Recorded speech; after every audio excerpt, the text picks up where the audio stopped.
بڑے بڑے بادشاہوں نے اس دنیا میں حکومت کی، آج ان کی قبروں کا نشان بھی نہیں، کیونکہ انہوں نے آخرت کی تیاری نہیں کی۔ کہاں ہے فرعون کی قبر؟ دولت پا کر وہ ایسے ہی عیاش ہوا تھا جیسے آج کل کے مالدار عیاش ہو گئے۔ دولت پا کر وہ اللہ کو ایسے ہی بھول گیا تھا جیسے آج کل کے مالدار اللہ کو بھول گئے۔ بلکہ ایک بات کہوں گا، پتہ نہیں کہاں تک صحیح لکھی ہے سیرت نگاروں نے، فرعون دن بھر لوگوں کو بے وقوف بناتا تھا اور رات میں اللہ کی بارگاہ میں روتا تھا، کہتا ہے مولا خدا تو ہی ہے، میں لوگوں کو دھوکہ دے رہا ہوں۔ آپ اندازہ کریں، آپ اندازہ، اسی لیے قدرت نے اس کو اتنے دن مہلت دی، اتنے دن اس کو مہلت ملی۔ میں کہتا ہوں فرعون رو رہا ہے راتوں کو، فرعون رو رہا ہے۔ اے کلمہ پڑھنے والے، کیا کبھی تو نے اپنے گناہوں کو یاد کر کے بھی آنسو بہائے؟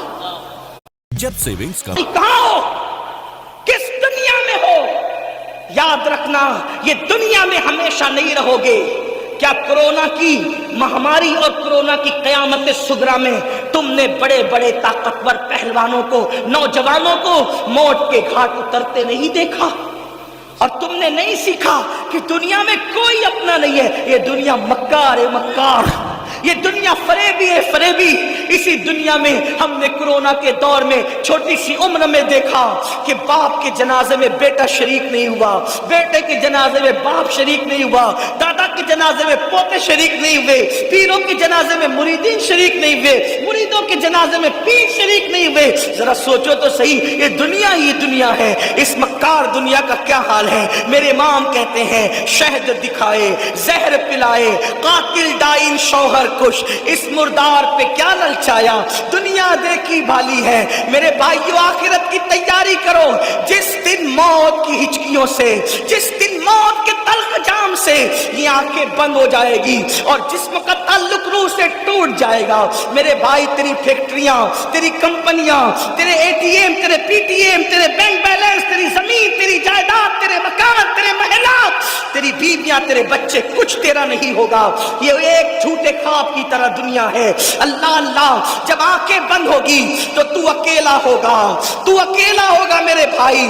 ایک فقیر کے دل کی فغاں کو اپنے دل میں اتارنے کی کوشش کر لے میرے بھائی، اس دن تو اکیلا ہوگا، نہ کوئی تیرا ساتھی ہوگا، نہ کوئی تیری سنگت ہوگی، کوئی کام نہیں آئے گا۔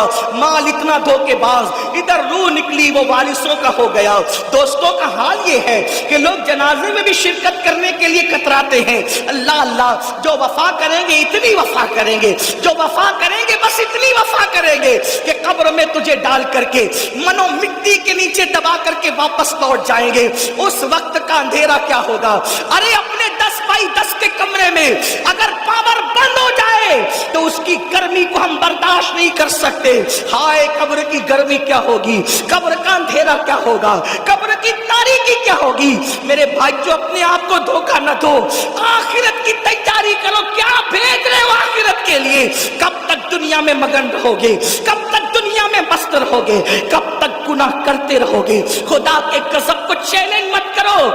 صدیق اکبر جیسی شخصیت، حضرت صدیق اکبر، ابو بکر صدیق، صبح کے وقت آپ رستے سے گزر رہے ہیں، صبح کے وقت رستے سے گزر رہے ہیں، تھوڑی دیر بیٹھ کے سن لیں، تھوڑی دیر بیٹھ کے، تھوڑی دیر سن لیں۔ میں نظر لینے سے کسی گھمنڈ کی وجہ سے انکار نہیں کر رہا ہوں۔ ہمارے آقا کا فرمان ہے کوئی ہدیہ دے تو لو، جو انکار کرے گا ایک دن اس پر ایسا آئے گا کہ مانگے گا بھی تو لوگ نہیں دیں گے۔ میں انکار نہیں کر رہا ہوں، لیکن اتنا ضرور کہہ رہا ہوں، آپ کا سب سے بڑا نذرانہ میرے لیے یہ ہے کہ جو بات میں کر رہا ہوں آپ اس کو غور سے سن لو، اس نیت کے ساتھ کہ عمل کرو گے۔ اس سے بڑا کوئی نذرانہ میرے لیے آپ کی طرف سے نہیں ہے۔ یہ جو ہے وہ یہ بھی ختم ہونے والا، یہ بھی دوسروں کے لیے ہے۔ یہ جو تم سن کے عمل کرو گے، اور میں کہہ رہا ہوں اگر یہ اللہ کو پسند آ گیا تو یہی آخرت میں نجات کا سبب ہے۔ سبحان اللہ، توجہ کرو، دھیان دو، دھیان دو۔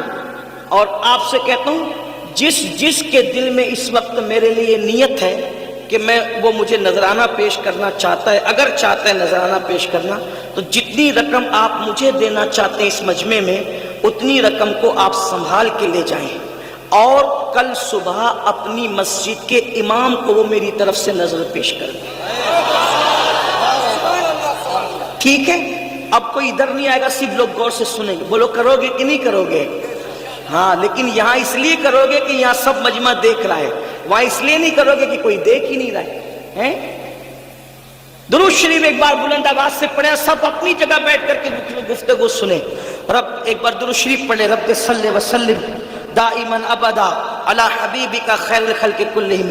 عرض کر رہا تھا صدیق اکبر رضی اللہ تبارک و تعالی صبح کے وقت ایک راستے سے تشریف لے جا رہے، دیکھا کچھ چڑیا ہے، چڑیا، وہ چڑیا چہچہا رہی ہے۔ صبح کے وقت چڑیا چہچہاتی ہے تو کتنا اچھا لگتا ہے نا، چڑیا چہچہا رہی ہے۔ اور صدیق اکبر ان چڑیوں کو چہچہاتا دیکھ کر رونے لگے، آپ کی آنکھوں میں آنسو آ گئے، چڑیوں کی چہک کو دیکھ کر رونے لگے۔ کسی نے کہا امیر المومنین کیوں رو رہے؟ تو فرماتے ہیں چڑیا کتنی خوش نصیب ہے، یہ چڑیا کتنی خوش نصیب ہے۔ ابو بکر اس لیے رو رہا، کہا حضور آپ سے بڑھ کر کون خوش نصیب ہو سکتا ہے، آپ چڑیا کو خوش نصیب کہہ رہے ہیں؟ تو اب فکر سنو، صدیق اکبر کہتے ہیں قیامت کے دن یہ چڑیا مٹی ہو جائے گی، اللہ اس سے حساب نہیں لے گا، لیکن اللہ ابو بکر سے حساب لے گا۔ تو اللہ ابو بکر کو کیا جواب، اللہ پاک کی بارگاہ میں ابو بکر کیا جواب دے گا؟ اللہ جب ابو بکر سے حساب لے گا تو ابو بکر کیا جواب دے گا اپنے اللہ کو؟ یہ سوچ کر کے رو رہا ہوں۔ مجھے بتاؤ، جس کی تقدیر میں رسول اللہ کی زیارت لکھی ہوئی ہو وہ صدیق اکبر قیامت کے دن کیا جواب دیں گے اللہ کو؟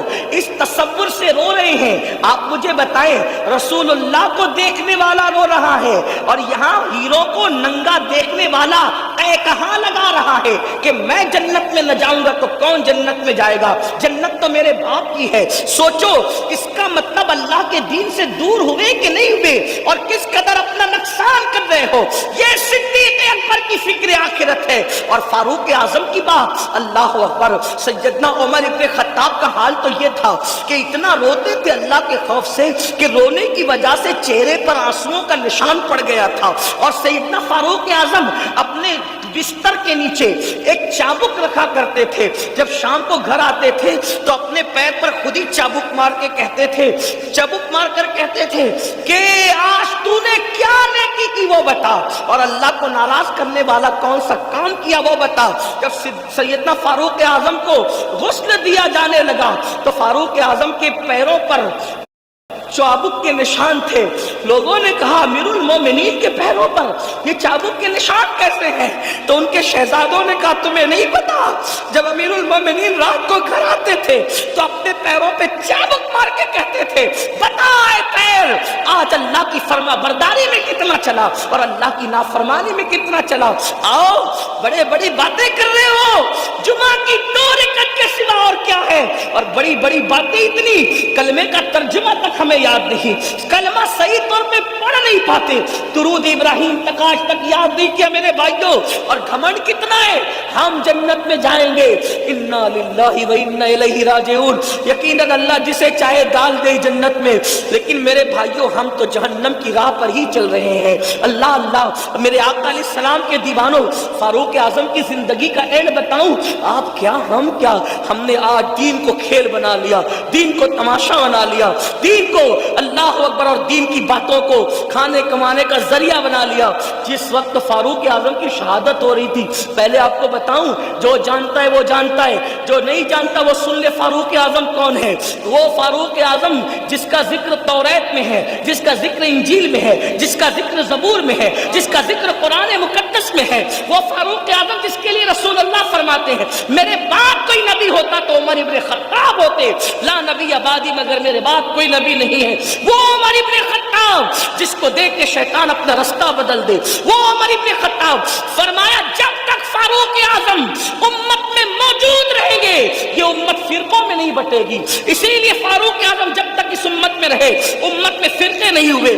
فاروق اعظم کے بعد امت فرقوں میں بٹی ہے. یہ عمر ابن خطاب کی شان ہے. اللہ اکبر, یہ شان ہے فاروق اعظم رضی اللہ تبارک و تعالیٰ عنہ کی. لیکن اللہ جب شہید ہو رہے ہیں, شہادت کا وقت ہے, شہادت کے وقت میں فاروق اعظم کے پاس لوگ کھڑے ہیں اور کہتے ہیں امیر المومنین اللہ آپ کو لمبی عمر دے. فرمایا چپ رہو, اب لمبی عمر کی دعا نہ کرو, اس لیے کہ عمر کو اتنا ستایا گیا ہے. اب عمر چاہتا ہے اس فانی دنیا سے اپنے رفیقوں کی طرف, اپنے دوستوں کی طرف, میرے یاروں کی طرف, رسول اللہ ابو بکر کی طرف جانا چاہتا ہوں. اب میرے لیے دعا نہ کرو, میں جانے کی تیاری میں ہوں. پھر آپ نے اپنے بیٹوں سے کہا آخرت کی فکر دیکھو میرے بھائیوں, آخرت کیا ہے انہوں نے سمجھا, ہم نہیں سمجھ پا رہے ہیں. ہم دنیا میں ڈوب چکے ہیں, دنیا دار ہو چکے ہیں. دنیا دنیا دنیا, میرا مال, میری دکان, میرا مکان, میری بیوی, میرے بچے, اسی سب میرے میں, اور یہ کچھ بھی اپنا نہیں ہے. جو تو نے کھا کے ہضم کیا وہ تیرا, جو پہن کے پھاڑ دیا وہ تیرا, اور جو آخرت کے لیے بھیج دیا وہ تیرا. چوتھا کچھ تیرا نہیں ہے. یہ غوث پاک کا فرمان ہے. غوث پاک فرماتے